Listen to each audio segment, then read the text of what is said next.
আমরা সবসময় দেখা যায় মোবাইল সার্ভিসিং এর যে কোনো কাজ নিয়ে ব্যস্ত থাকি, দেখা যায় অনেকের রিপ্লাই অনেক সময় দিতে পারি না। এমন এক যে আমার কাছের ভাই আমাকে কল দিয়ে বলতেছে, ভাইয়া হঠাৎ করে আমার মোবাইলটা চুরি হয়ে গেছে, এখন কি করব। এরপর আমি তাকে যে পরামর্শগুলো দিয়েছিলাম, এই পরামর্শগুলো আপনাদেরকেও দেবো। আপনাদের মোবাইলটা আপনারা নিজ হাতে উদ্ধার করতে পারবেন। শুধু ভিডিওটা মনোযোগ দিয়ে দেখেন, যদি মনে না থাকে আপনি শেয়ার করে ভিডিওটা আপনার টাইম লাইনে রেখে দিতে পারেন। দেখা যায় বাসায় কোথাও মোবাইলটা রেখে দিলাম, পাইতেছি না, বা বাজারে গেলাম হঠাৎ মোবাইলটা হারা গেছে বা চুরি হয়ে গেছে। হারানো যাওয়া মোবাইলটা খোঁজার জন্য আরেকটা মোবাইল নিয়ে নিবেন। এরপরে এখানে প্লে স্টোরে ঢুকে যাবেন, যাওয়ার পরে এখানে আপনি সার্চ করবেন ফাইন্ড মাই ডিভাইস। লেখার পরে একটা অ্যাপস চলে আসবে, অ্যাপসটা আপনি ডাউনলোড করে নেবেন। ডাউনলোড হয়ে গেলে অ্যাপসটার ভিতরে প্রবেশ করবেন এবং আপনার যে মোবাইলটা চুরি হয়েছে ওই মোবাইলের জিমেল অ্যাকাউন্টটা আপনি এখানে দিয়ে দিবেন এবং পাসওয়ার্ডটা সুন্দরভাবে লিখে দিবেন। দেওয়ার পরে দেখতেছেন ডিভাইস কোথায় আছে সবকিছু দেখাবে। যে মোবাইলটা দেখাতেছে পোকো F3, এই মোবাইলটার লোকেশন আমরা ট্যাগ করলাম। মোবাইলটা কোথায় আছে এবং চার্জ কয় পার্সেন্ট আছে সবকিছু আপনার এখানে দেখিয়ে দিবে। যে মোবাইলটা ট্যাগ করলাম ওই মোবাইলটাতে চার্জ রয়েছে 71%, ওয়েবসাইট থেকেও দেখাই দিতেছে 71% চার্জ রয়েছে। দ্বিতীয় অপশনে দেখতেছেন প্লে সাউন্ড লেখা, এখানে যদি আপনি টিপ দেন পরবর্তীতে আপনার যে মোবাইলটা হারানো গিয়েছে ওই মোবাইলটাতে কিন্তু রিংটোন বেজে উঠবে।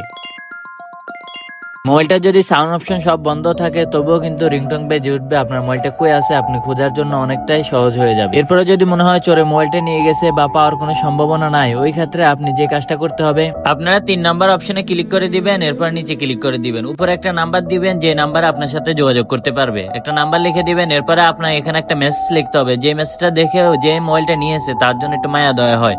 তখন দেখবেন এখানে কল চলে যাবে যে মোবাইলটা হারানো গিয়েছে। এখানে আমরা শুধু হেল্প লিখলাম, এই যদি মায়া দেওয়া হয় এখানে ক্লিক করলে কিন্তু এখানে 2টা নাম্বার শো করবে, বা সিম যদি একটা থাকে একটা নাম্বার শো করবে।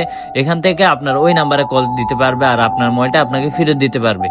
তো আমার ভিডিও আপনার কাছে কেমন লাগে অবশ্যই কমেন্টে জানাবেন। ভিডিও ভালো লাগে লাইক কমেন্ট শেয়ার করার পাশে থাকবেন। আল্লাহ হাফেজ, ভালো থাকবেন।